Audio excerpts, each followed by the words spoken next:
मैं प्रांशीय राठौर और आप देख रही हैं नेक्स्ट 9 न्यूज। महाराष्ट्र में इस वक्त एकनाथ शिंदे और देवेंद्र फडणवीस की सरकार सत्ता में है। इस सरकार को बने हुए 4 महीने हो चुके हैं। जैसा कि आप सभी जानते ही हैं कि शिवसेना के प्रमुख उद्धव ठाकरे संग बगावत कर बैठे उन्हीं की पार्टी के 40 विधायक और आज वह 40 बागी विधायक किस तरीके से उद्धव के लिए बेहद बड़ी चुनौती बन चुके हैं। लेकिन ये बड़ी चुनौती बनने के साथ साथ खुद 40 विधायक भी कई बड़ी दिक्कतों का सामना कर रहे हैं।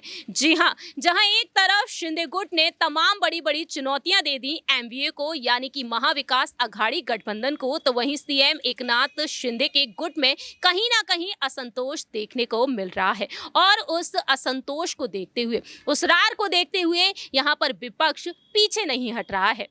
हाल ही में कांग्रेस के प्रदेश अध्यक्ष नाना पटोले ने डंके की चोट पर यह बात कह दी, जिस तरीके से अमरावती से विधायक रवि राणा ने आरोप लगाए बच्चू कडू पर और उनके साथ साथ अन्य समर्थकों पर, जिसके बाद सियासत तेज हो चुकी है और नाना पटोले ने साफ तौर पर कह दिया है इस सरकार का अंत जल्द होगा, ये सरकार जल्दी ही गिरेगी। लेकिन दूसरी ही तरफ यहाँ पर सीएम एकनाथ शिंदे अहम फैसले लेते हुए दिखाई दे रहे हैं। दरअसल आपको बता दें कि नाराज विधायकों को अब किस तरीके से वह मनाएंगे, क्योंकि पहले मंत्रिमंडल का जो गठन हुआ उस मंत्रिमंडल के गठन में कुछ विधायकों को बड़े बड़े पद दे दिए गए। अब इंतजार है दूसरे मंत्रिमंडल के गठन का, जो अब तक नहीं हुआ है, उसमें भी देरी हो रही है, क्योंकि दावा किया गया था कि नवरात्रि के मौके पर मंत्रिमंडल का गठन होगा जिसमें महिलाओं को भी जगह दी जाएगी। देवेंद्र फडणवीस का यह दावा रहा, लेकिन अब शिवसैनिकों में जो गुस्सा देखने को मिल रहा है, अगर पद नहीं मिलता है तो कहीं ना कहीं इस्तीफे की लाइन लगती हुई नजर आ सकती है शिंदे गुट में।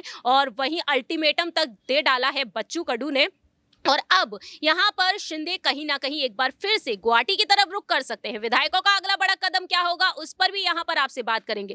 दरअसल आपको बताते चलें कि मुख्यमंत्री एकनाथ शिंदे और यहां पर देवेंद्र फडणवीस तमाम बड़ी चुनौतियों का सामना करते हुए दिखाई दे सकते हैं। गुवाहाटी वही जगह है जहां पर शिंदे 39 विधायकों के साथ पहुंचे थे। शिंदे गुट के विधायक वापस गुवाहाटी का रुख कर सकते हैं। छठ पूजा के कार्यक्रम में मुख्यमंत्री एकनाथ शिंदे ने यह कहा कि आने वाले दिनों में वह विधायकों के साथ गुवाहाटी में कामाख्या देवी के दर्शन के लिए जाएंगे। हालांकि गुवाहाटी जाने के पीछे की असल वजह क्या है ये उन्होंने नहीं बताई है, लेकिन सियासी भूकंप को देखते हुए यहां पर अंदाजा लगाना भी मुश्किल है, क्योंकि इन दिनों वह कई बड़ी दिक्कतों का सामना कर रहे हैं। आपको बताते चलें कि एकनाथ शिंदे गुट के विधायकों ने मुख्यमंत्री से इस बात की शिकायत की थी कि उनके अपने इलाके में काम करने के लिए पर्याप्त फंड नहीं दिया जा रहा है। कुछ दिनों पहले सैकड़ों करोड़ों के काम को मंजूरी देने पर देवेंद्र फडणवीस के करीबी मंत्री गिरीश महाजन ने रोक लगा दी थी। ऐसे में विधायकों में नाराजगी काफी बढ़ चुकी है। उनका कहना है, उनका आरोप है कि पहले भी उन पर बगावत का आरोप लगा है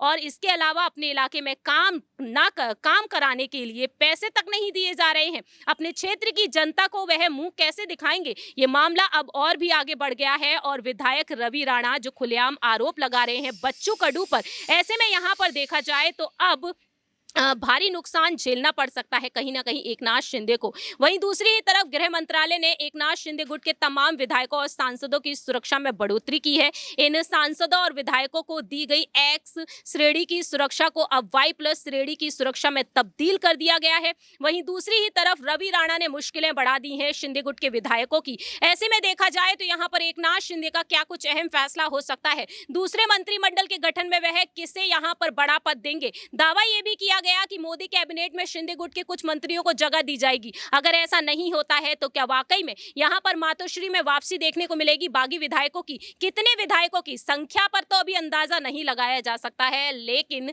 उद्धव गुट के भी कई नेताओं का कहना है कि कहीं ना कहीं मातोश्री में बागी विधायकों की वापसी हो सकती है, क्योंकि नाराजगी देखने को मिल रही है। फिलहाल देखा जाए हमारी इस रिपोर्ट में इतना ही, लेकिन आपकी क्या राय है ये आप बता सकते हैं कॉमेंट सेक्शन में। तब तक के लिए आप देखते रहिए नेक्स्ट 9 न्यूज।